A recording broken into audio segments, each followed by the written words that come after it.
അമ്മയുടെ പ്രത്യക്ഷീകരണത്തിൻ്റെ സാക്ഷിയാക്കുവാൻ എന്നെയും എൻ്റെ കുടുംബത്തെയും അനുഗ്രഹിച്ചതിനോർത്ത് തിരുക്കുമാരനും അമ്മയ്ക്കും കോടാനുകോടി നന്ദി പറയുന്നു.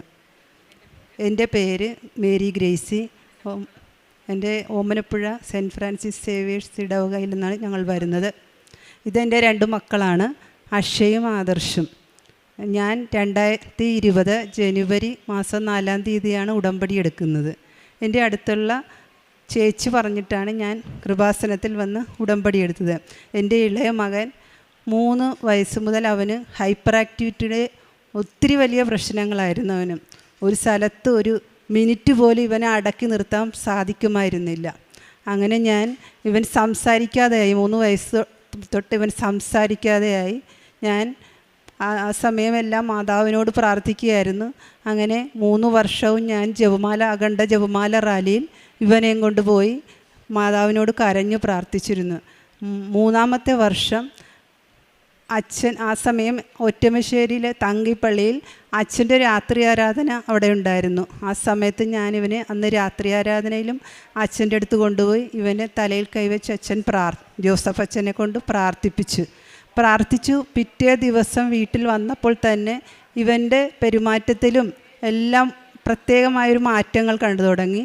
ഇവൻ സംസാരിക്കുവാൻ തുടങ്ങി. അന്നു മുതൽ പിന്നെ ഇവൻ്റെ സംസാരം നിർത്താൻ പറ്റാത്ത രീതിയിൽ അവൻ എല്ലാ കാര്യങ്ങളും തന്നെ ചെയ്യാൻ തുടങ്ങി.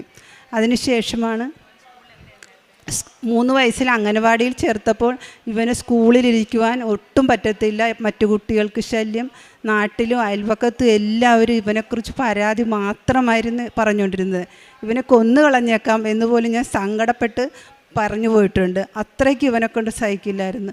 ഈ അച്ഛൻ അവൻ്റെ തലയ്ക്കായി വെച്ച് പ്രാർത്ഥിച്ച് അതിനുശേഷം ഒത്തിരി അവന് സൗഖ്യം കിട്ടി. അവൻ ഒരു നല്ല മകനായി. ഇപ്പോൾ പണ്ട് ഇവനെക്കൊണ്ട് എല്ലാവരും പരാതി പറഞ്ഞിരുന്ന അവന് ഇന്ന് ഞങ്ങളുടെ ഇടവകയിൽ അവനെ വേണ്ടാത്തവരാരുമില്ല. കുടുംബത്തിലെ എല്ലാ കാര്യങ്ങളും അവൻ ഉത്തരവാദിത്തത്തോടെ, ഹൈപ്പർ ആക്ടിവിറ്റി ഇല്ലാത്ത അവൻ്റെ കൂടെയുള്ള അവൻ്റെ ചേട്ടനേക്കാളും നന്നായിട്ട് അവനിപ്പോൾ പോകുന്നുണ്ട്.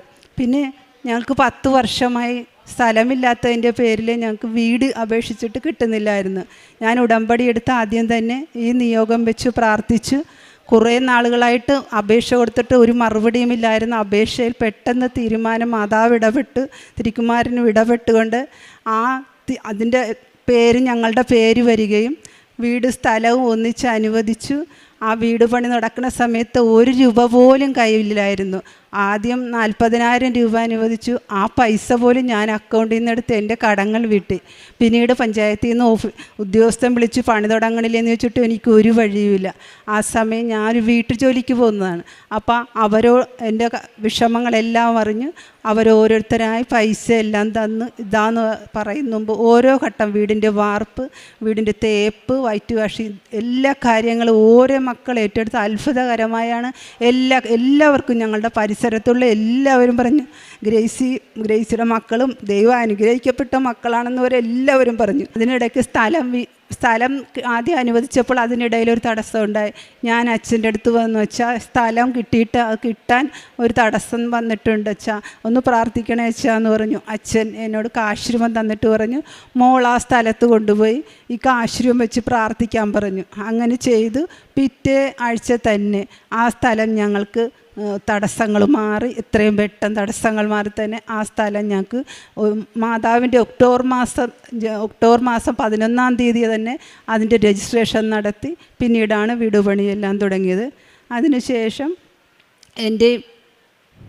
ഞാൻ പണ്ട് 10 വർഷത്തിന് മുമ്പ് ഞാനൊരു സ്ഥാപനത്തിൽ ജോലി ചെയ്തിരുന്നു. ആ സ്ഥാപനവുമായി ബന്ധപ്പെട്ട ഒരു സാമ്പത്തിക ബാധ്യത ഒരു 10-15 വർഷം കഴിഞ്ഞപ്പോൾ ഒരു 10 ലക്ഷത്തിൻ്റെ ബാധ്യത വർദ്ധിച്ച് 25 ലക്ഷമായി എൻ്റെ പേരിൽ ഒരു ജപ്തി നോട്ടീസ് വന്നു. ഞാൻ ആകെ തകർന്നു പോയി. എനിക്കൊരു വഴിയില്ല, ഈശോയും അമ്മയോടും അല്ലാതെ വേറെ ഒന്നും എനിക്കൊരു വഴിയില്ലായിരുന്നു. ഞാൻ ജപ്തി നോട്ടീസുമായി അന്ന് തന്നെ ഓടി കൃപാസനത്തിൽ വന്നു. ബഹുമാനപ്പെട്ട ജോസഫ് അച്ഛന് ജപ്തി നോട്ടീസ് കാണിച്ചു. അച്ഛൻ പ്രാർത്ഥിച്ചു, തലയിൽ കൈവച്ചു, മോളെ നീ പൊയ്ക്കോ, വിഷമിക്കണ്ടെന്ന് പറഞ്ഞു.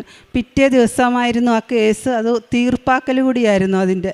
അങ്ങനെ പിറ്റേ ദിവസം ഞാൻ ഇവിടുന്ന് വെഞ്ചരിച്ച കാശ് രൂപവും ഉപ്പുമായി ആ ഓഫീസിൽ ചെന്നു. അവർ വരുന്നുമ്പ് തന്നെ ഞാൻ ഉപ്പ് അവിടെ ഇട്ട് ആരും ചവിട്ടാത്ത സ്ഥലത്തിട്ട് വിശ്വാസ പ്രമാണം ചൊല്ലി ഞാൻ പ്രാർത്ഥിച്ചു.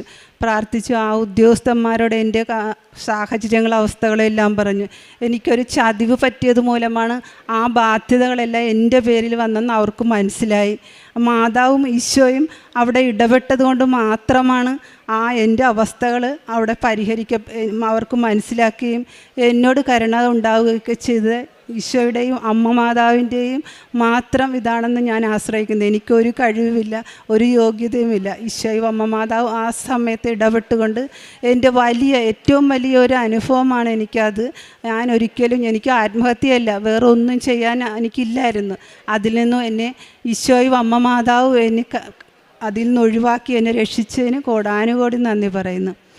അത് കഴിഞ്ഞ് അതിനുശേഷം ഈ മകൻ തന്നെ എൻ്റെ ഇളയ മകൻ കഴിഞ്ഞ മാസം ഒരു കാലിലൊരു വലിയൊരു മണ്ണ് നിറച്ച ട്രോളി മറിഞ്ഞ് വീണ് അവൻ്റെ അതിൻ്റെ അടിയിലായി. വലിയ 2 അസ്ഥികൾ ഒടിഞ്ഞു. വണ്ടാനം ഹോസ്പിറ്റലിൽ അഡ്മിറ്റായി. അവർ പറഞ്ഞ് 2 അസ്ഥികൾ ഒടിഞ്ഞിട്ടുണ്ട്, 2 അസ്ഥിയും സർജറി ചെയ്യണം, പ്ലേറ്റ് ഇട്ട് സർജറി ചെയ്യണമെന്ന് പറഞ്ഞു. ഞങ്ങൾ 13 ദിവസം അവിടെ കിടന്നു. 10ാമത്തെ ദിവസം സർജറി ആയിരുന്നു. അന്നേരം സർജറിക്ക് കയറ്റിയപ്പോൾ ഡോക്ടർ ഒരു 10 മിനിറ്റിന് കൊണ്ട് തന്നെ സർജറി ഞങ്ങൾ പേടിക്കുന്ന രീതിയിലായിരുന്നു പറഞ്ഞിരുന്നത്. പക്ഷേ 10 മിനിറ്റിന് ശേഷം ആദർശിൻ്റെ സർജറി കഴിഞ്ഞെന്ന് പറഞ്ഞു. അതിനുശേഷം ഒരു കിറ്റ് കൈ തന്നിട്ട് പറഞ്ഞു ഇവന് 2 അസ്ഥിയുടെ ഓപ്പറേഷനായിരുന്നു. പക്ഷേ ഒരു സർജറി മാത്രമേ വേണ്ടി വന്നുള്ളൂ. ഒരു അസ്ഥി അവിടെ കൂടിച്ചേർന്ന് കഴിഞ്ഞിരുന്നു. ഈ സർജറി കിറ്റ് അമ്മ കൊണ്ടുപോയി കടയിൽ കൊടുത്ത് അതിൻ്റെ പൈസ വാങ്ങിക്കാൻ പറഞ്ഞു. ഞാൻ പറഞ്ഞു ഡോക്ടറെ, അതിന് നമ്മൾ വാങ്ങിച്ച സാധനം അവർ തിരിച്ചെടുക്കുമോയെന്ന് അറിയില്ലല്ലോ. അത് ഞാൻ ഉടമ്പടി കാശുരൂപം കയ്യിൽ പിടിച്ച് ആ കടയിൽ ചെന്നിട്ട് ഞാൻ പറഞ്ഞു ഈ സർജറി വേണ്ടി വന്നില്ല ഒരെണ്ണം, അതുകൊണ്ട് ഇതൊന്ന് എടുത്തിട്ട് പൈസ തരുമെന്ന് ചോദിച്ചു. അവരതുപോലെ തന്നെ അതിൻ്റെ പൈസയും തിരിച്ചു തന്നു. അങ്ങനെ മാതാവ് എണ്ണിയാൽ തീരാത്ത അനുഗ്രഹങ്ങൾ തിരിക്കുമാരനും അമ്മയും ഞങ്ങൾക്കും ഞങ്ങളുടെ കുടുംബത്തിന് ഒത്തിരി എണ്ണിയാൽ തീരാത്ത അനുഗ്രഹങ്ങൾ ചെയ്തു. എനിക്ക് കാലിന് മുട്ടുവേദന വരുമായിരുന്നു കുറേ വർഷങ്ങളായിട്ട്. ഞാൻ പല മരുന്ന് കഴിച്ചിട്ടും ഒന്നും മാറത്തില്ലായിരുന്നു. ഞാൻ ഉടമ്പടി തൈലം എൻ്റെ മക്കൾക്കും എൻ്റെ ആദർശിനും അക്ഷയ്ക്കും ഞാൻ രാവിലെ എല്ലാ ദിവസവും സ്കൂളിൽ പോകും മുൻപ് 3 തുള്ളി എടുത്ത് നെറുകയിലിടും. കൃപാസനം തേനും ഒക്കെ കൊടുക്കും. അതുകൊണ്ട് അതിൻ്റെ ഒരു ആത്മീയത. ഈ മൂത്ത കുട്ടി എന്ന് പറയുമ്പോൾ അവൻ പള്ളിയിൽ പോകാനും കുമ്പസാരിക്കാനും ഒക്കെ ഭയങ്കര മടിയായിരുന്നു. ഇപ്പം അവൻ ദിവസവും എൻ്റെ ഒപ്പം ദിവ്യബലിയിൽ ദിവസവും വരികയും കുടുംബ പ്രാർത്ഥന മുടങ്ങാതെ പോകും. ബൈബിൾ വായനയും എനിക്ക് ബൈബിൾ വായനയൊന്നും പണ്ട് ഉടമ്പടി എടുക്കുന്നതിന് മുമ്പ് ഞാൻ അങ്ങനെ ആത്മീയമായിട്ട് ഒന്നുമില്ലായിരുന്നു. വെറും 0 ആത്മീയതയിൽ. ഞാൻ ബൈബിൾ എനിക്ക് ഉത്സാഹത്തോടെ വായിക്കുവാനും ദിവസം ഒന്നും മുടങ്ങാതെ വായിക്കുവാനും ഒരു സമ്പൂർണ്ണ ബൈബിൾ ഉൽപ്പത്തി മുതൽ ഞാൻ വായിക്കുകയും 2ാം തവണ വീണ്ടും ഞാനിപ്പോൾ ആദ്യം മുതൽ വായിച്ചു തുടങ്ങിയിരിക്കുകയാണ്.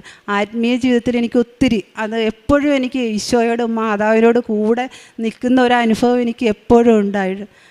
മാതാവും ഈശോയും ചെയ്തു തന്ന കോടാനുകോടി അനുഗ്രഹങ്ങൾ നന്ദി പറയുന്നു. പിന്നെ പ്രേക്ഷിത പ്രവർത്തനം ഞാൻ കൃപാസനത്തിൽ നിത്യവും എല്ലാ മാസവും ഒരു സമയം കിട്ടുമ്പോഴെല്ലാം ഞാൻ ശാക്കോട്ടപ്പാലത്തിൻ്റെ അടുത്താണ് ഞാൻ വീട്ടു ജോലിക്കാണ് പോകുന്നത്. അവിടുന്ന് ഒരിച്ചിരി സമയം നേരത്തെ ഞാൻ ഇറങ്ങിയാൽ നേരെ ഞാൻ കൃപാസനത്തിൽ വന്ന് ഇവിടെ നടയിൽ വന്നിരുന്ന് പ്രാർത്ഥിക്കും. എല്ലാ മക്കൾക്കും വേണ്ടി ഓരോരുത്തരും എന്നോട് പറയും ഗ്രേസി ഞങ്ങൾക്ക് ഓരോ ദുരിതങ്ങളൊക്കെ ഉണ്ട്, ഒന്ന് പ്രാർത്ഥിക്കും.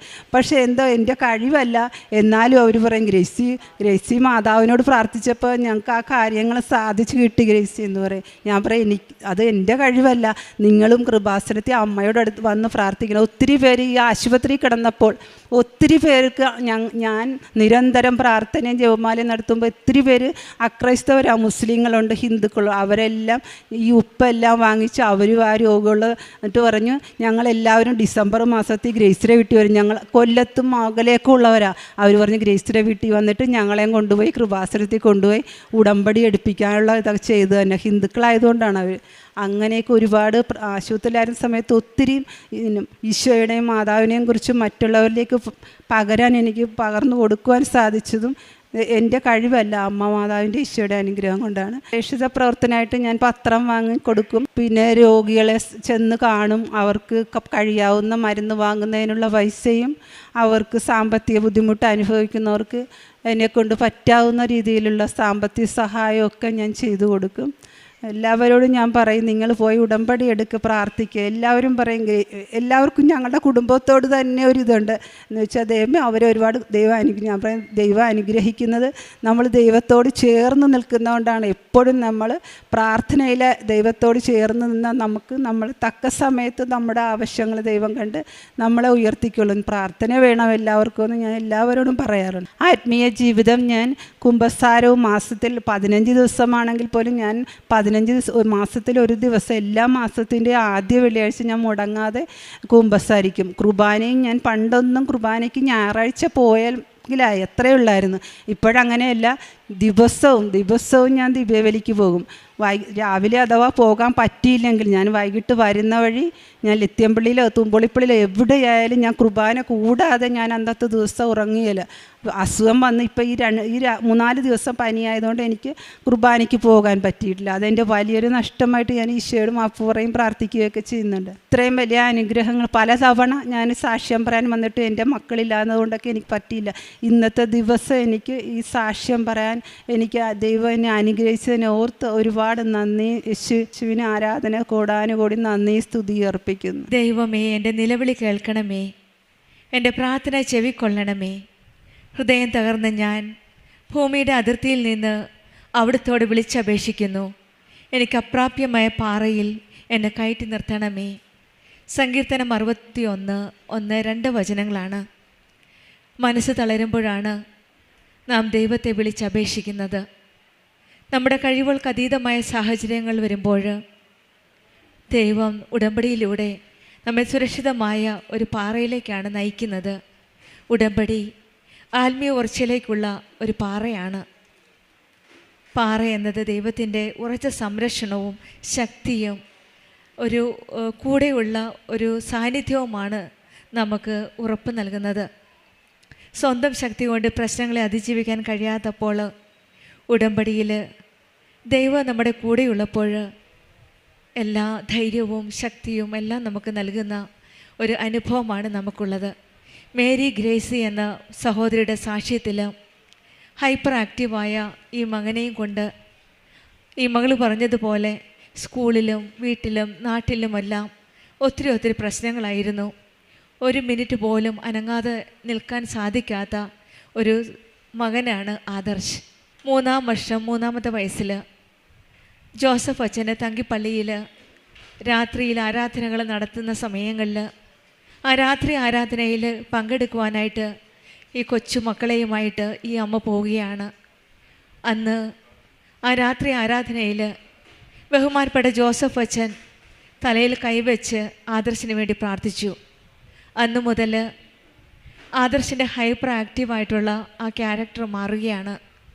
ഈശോയുടെയും അമ്മയുടെയും കൃപയാൽ ഇന്ന് പരിശുദ്ധ അമ്മയുടെ സന്നിധിയിൽ അമ്മയുടെ പ്രത്യക്ഷീകരണത്തിൻ്റെ സാക്ഷിയായിട്ട് ഈ അമ്മ കണ്ണീരൊഴുക്കിയ കണ്ണുനീരെല്ലാം തുടച്ചു മാറ്റിയ കൃപാസനം അമ്മയുടെ സന്നിധിയിൽ അമ്മയ്ക്ക് നന്ദി പറഞ്ഞുകൊണ്ട് ഈ മക്കളെയുമായിട്ട് ഈ അമ്മ വന്നിരിക്കുകയാണ്. വളരെ നാൾ ബുദ്ധിമുട്ടി, വളരെയേറെ ഹോസ്പിറ്റലുകളിൽ പോയി, സ്കൂളിലും നാട്ടിലുമെല്ലാം ബുദ്ധിമുട്ടായിരുന്ന ഈ മകന് ഇന്ന് ഓമനപ്പുഴയിൽ ആദർശിനെ ഒട്ടുമിക്ക ആൾക്കാർക്കും അറിയാം. ആദർശിനെ പറ്റി ഇന്ന് ആദർശിനെ എല്ലാവർക്കും ഇഷ്ടമാണ്. ആ ഇഷ്ടമായത് ഈശോയുടെയും അമ്മയുടെയും ഒരു കൃപയാലാണ്. ബഹുമാനപ്പെട്ട ജോസഫ് അച്ഛൻ്റെ കൈവെപ്പ് ശുശ്രൂഷ വഴിയാണ് അന്ന് ആ രാത്രി ആരാധനയിൽ അച്ഛൻ പ്രാർത്ഥിച്ചതിൻ്റെ ഫലമായിട്ടാണ് ഈ കുഞ്ഞിന് ആ ഹൈപ്പർ ആക്റ്റീവുള്ള ക്യാരക്ടറിൽ നിന്ന് സൗഖ്യം കിട്ടിയത്. നമുക്കറിയാം 2004 ഡിസംബർ 7-ാം തീയതി ഉച്ചകഴിഞ്ഞ് 2:30 പരിശുദ്ധമ്മ ജീവനോടെ പ്രത്യക്ഷപ്പെട്ട ഈ സന്നിധിയിൽ ഒരുപക്ഷെ അച്ഛൻ്റെ ആത്മീയതയിലുള്ള ആസ്തിയിലാണ് പരിശുദ്ധമ്മ ഈ സന്നിധിയിൽ പ്രത്യക്ഷപ്പെട്ടത്.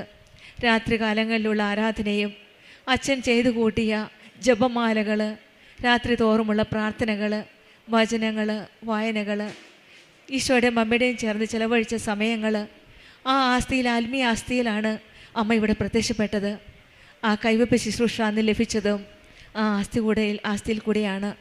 ആത്മീയ ആസ്തിയിലൂടെ പ്രാർത്ഥിച്ചപ്പോഴാണ് ആത്മീയ ജീവിതത്തിലെ ഒരു പങ്കാണ് നമുക്ക് ലഭിക്കുന്നത്. അതുകൂടാതെ ഈ മകൾ 10 വർഷമായിട്ടൊരു സ്ഥലവും വീടുമില്ല, ആഗ്രഹിച്ചു. പക്ഷേ സാമ്പത്തിക ബുദ്ധിമുട്ടുകൾ, അസാധ്യമായ കാര്യങ്ങൾ സാധ്യമാക്കി തരുന്ന ഒരു വലിയ പദ്ധതിയാണ് ഉടമ്പടി. നിയോഗത്തിൽ സമർപ്പിച്ച് പ്രാർത്ഥിച്ചതിൻ്റെ ഫലമായിട്ട് അവിടെയും ഈശോയും അമ്മയും ഈ മക്കളുടെ പ്രാർത്ഥന കേൾക്കുകയാണ്. പല പ്രാവശ്യവും പേര് കൊടുത്തിരുന്നു പഞ്ചായത്തിലും മറ്റ് പല സ്ഥലങ്ങളിലും, പക്ഷേ ഒന്നും ആയില്ല. ഉടമ്പടിയിൽ നിയോഗം സമർപ്പിച്ച് പ്രാർത്ഥിച്ചതിൻ്റെ ഫലമായിട്ട് സ്ഥലം കിട്ടുകയും പക്ഷേ പല തടസ്സങ്ങളുണ്ടായിരുന്നു. ആ തടസ്സം മാറ്റാനായിട്ട് വീണ്ടും ഈ അമ്മ പരിശുദ്ധ അമ്മയുടെ സന്നിധിയിൽ വരികയും ബഹുമാനപ്പെട്ട ജോസഫ് അച്ഛൻ്റെ കാണുകയും അച്ഛൻ അനുഗ്രഹിച്ച് ഒരു കാശ് കൊടുക്കുകയും ചെയ്തു. ആ കാശ് ആ സ്ഥലത്ത് കൊണ്ടിട്ട് പ്രാർത്ഥിച്ചതിൻ്റെ ഫലമായിട്ട് ആ സ്ഥലത്തിൻ്റെ തടസ്സങ്ങളെല്ലാം മാറിപ്പോവുകയാണ്. പിന്നീട് ഈ മകൾ പറഞ്ഞത് 10 വർഷം മുൻപ് താൻ ജോലി ചെയ്തിരുന്ന ഒരു സ്ഥാപനവുമായി ബന്ധപ്പെട്ട 25 ലക്ഷത്തിലേറെ ഒരു സാമ്പത്തിക കടബാധ്യതയാണ്. ആ സ്ഥലത്തിൻ്റെ ജപ്തി നോട്ടീസുമായിട്ടാണ് പിന്നീട് ഈ മകൾ വരുന്നത്. ജീവിതം മുന്നോട്ട് പോകാനായിട്ട് യാതൊരു മാർഗവുമില്ല, കയ്യിൽ കാശില്ല, കടബാധ്യത, ജപ്തി പേപ്പർ. ഇനി എന്ത് ജീവിതം എന്നുള്ളൊരു സമയത്താണ് വീണ്ടും ഈ മകൾ പരിശുദ്ധമ്മയുടെ ഈ ആലയത്തിൽ വന്ന് അച്ഛനെ കാണുകയാണ്. ബഹുമാനപ്പെട്ട ജോസഫ് അച്ഛനെ കണ്ടു, പ്രാർത്ഥിച്ചു, ജപ്തി നോട്ടീസ് അച്ഛനെ കാണിച്ചു. ബഹുമാനപ്പെട്ട ജോസഫ് അച്ഛൻ ഈ മകളോട് പറഞ്ഞത് മോളെ പേടിക്കണ്ട എന്നാണ്. അങ്ങനെ അച്ഛൻ പറയണമെങ്കിൽ അത് അമ്മ മാതാവ് പറഞ്ഞു കൊടുത്തിട്ട് തന്നെയാണ്. അമ്മ മാതാവും അച്ഛനും തമ്മിലുള്ള ആ ബന്ധത്തിൻ്റെ ഉറപ്പിൽ അമ്മ പറഞ്ഞു കൊടുക്കാതെ അച്ഛനത് പറയില്ല. അതുകൊണ്ട് തന്നെയാണ് ഈ മകള് മോളെ പേടിക്കേണ്ട എന്ന വചനം കേട്ട് അച്ഛൻ്റെ ആ വാക്ക് കേട്ട് വിശ്വാസത്തോടെ തിരിച്ചു പോവുകയാണ്. പിറ്റേ ദിവസം കേസിൻ്റെ ഫൈനലാണ്. അന്ന് ചെന്നപ്പോൾ ഉദ്യോഗസ്ഥർ വരുന്നതിന് മുമ്പ് തന്നെ ആ ഓഫീസിൽ ഉപ്പിട്ട് പ്രാർത്ഥിച്ചു. അന്നത്തെ ആ കേസ്, ഫൈനൽ കേസിൽ, ആ കേസിൽ നിന്ന് ഈ സഹോദരി മേരി ഡെയ്സിയെ ഒഴിവാക്കുകയായിരുന്നു. ഈശോയുടെയും അമ്മയുടെയും കൃപയുണ്ടെങ്കിൽ നമ്മുടെ ജീവിതത്തിൽ അസാധ്യമായ കാര്യങ്ങൾ സാധ്യമാക്കി തരുന്ന ദൈവം നമ്മുടെ കൂടെയുണ്ടെങ്കിൽ നമ്മുടെ ജീവിതത്തിലൊന്നും ഭയപ്പെടേണ്ട ആവശ്യമില്ല. നമ്മുടെ നിലവിളി കേൾക്കുന്ന ആ ദൈവമാണ് നമ്മുടെ കൂടെയുള്ളത്. ദൈവമേ എൻ്റെ നിലവിളി കേൾക്കണമേ, എൻ്റെ പ്രാർത്ഥന ചെവിക്കൊള്ളണമേ എന്ന് പ്രാർത്ഥിക്കുമ്പോൾ ഹൃദയം തകർന്ന ആ സങ്കീർത്തകൻ പറഞ്ഞതുപോലെ ഹൃദയം തകർന്ന ഞാൻ ഭൂമിയുടെ അതിർത്തിയിൽ നിന്ന് അവിടുത്തോട് വിളിച്ചപേക്ഷിക്കുന്നു, എനിക്ക് അപ്രാപ്യമായ പാറയിൽ എന്നെ കയറ്റി നിർത്തണേ എന്ന് മേരി ഡെയ്സിയും അതുപോലെ തന്നെയാണ് പ്രാർത്ഥിച്ചത്. ഹൃദയം തകർന്ന മനസ്സുമായി ഭൂമിയുടെ അതിർത്തിയിൽ നിന്ന് ഈ 2 മക്കളുമായിട്ട് കണ്ണുനീരോടെ പ്രാർത്ഥിച്ചതിൻ്റെ ഫലമായിട്ടാണ് ഇന്ന് പരിശുദ്ധ അമ്മയുടെയും ഈശോയുടെയും കൃപയാൽ, പരിശുദ്ധ അമ്മയുടെ മധ്യസ്ഥതയിൽ ഈശോ നൽകിയ അനുഗ്രഹവുമായിട്ട് അപ്രാപ്യമായ പാറയിൽ കയറി നിന്നുകൊണ്ട് പരിശുദ്ധ അമ്മയുടെ പ്രത്യക്ഷീകരണത്തിൻ്റെ സാക്ഷിയായിട്ട് അമ്മയ്ക്ക് നന്ദി പറയുകയാണ്. നമ്മുടെ ജീവിതത്തിലും ദൈവത്തിൻ്റെ സംരക്ഷണത്തിൻ്റെ പാറമേൽ ഉറച്ചു നിൽക്കാനുള്ള കൃപയ്ക്കായി നമുക്ക് പ്രാർത്ഥിക്കാം. ജീവിതത്തിൽ എന്ത് പ്രതിസന്ധികളും പ്രശ്നങ്ങളും വന്നാലും ഈശോയുടെയും അമ്മയുടെയും സാന്നിധ്യം നമ്മുടെ കൂടെയുണ്ട്. ഉടമ്പടി മക്കൾക്ക് അതാണ് ഉറപ്പ്. നമ്മുടെ ജീവിതത്തിലും പ്രതിസന്ധികളും പ്രശ്നങ്ങളും എന്തൊക്കെ ഉണ്ടായാലും ഈശോയുടെയും അമ്മയുടെയും കരങ്ങളിൽ സമർപ്പിച്ചുകൊണ്ട് പരിശുദ്ധ അമ്മ കൃപാസന അമ്മയുടെ കരങ്ങൾ പിടിച്ചുകൊണ്ട് നമ്മുടെ ഉടമ്പടി ജീവിതം കൂടുതൽ തീഷ്ണതയോടെ മുന്നോട്ട് നയിക്കാം. മേരി ഡെയ്സിക്കും കുടുംബത്തിൽ ലഭിച്ച എല്ലാ അനുഗ്രഹങ്ങൾക്കും, പ്രത്യേകിച്ചും ഈ ആക്സിഡൻറ്റിൽ സംഭവിച്ചതും, ആക്സിഡൻറ്റ് സർജറി 2 സർജറിയാണ് പറഞ്ഞത്. പക്ഷേ ആ ഒരു മെയിൻ സർജറിക്ക് പോയപ്പോൾ, ഓപ്പറേഷൻ പോയപ്പോൾ കിടത്തിയപ്പോൾ തന്നെ അന്നേരമാണ് മനസ്സിലാകുന്നത് ഓപ്പറേഷൻ്റെ സമയത്ത് ഒരസ്ഥി കൂടിച്ചേർന്നതായിട്ട് കണ്ടത്. അവിടെയും ഈശോയുടെ അമ്മയുടെ ഒരു വലിയൊരു സാന്നിധ്യമാണ്, രോഗസൗഖ്യമാണ്. നമുക്ക് ഈശോയുടെ അമ്മയോട് ചേർന്ന് നിന്ന് നമ്മുടെ എല്ലാ പ്രാർത്ഥനകളും നമുക്ക് സമർപ്പിച്ച് പ്രാർത്ഥിക്കാം.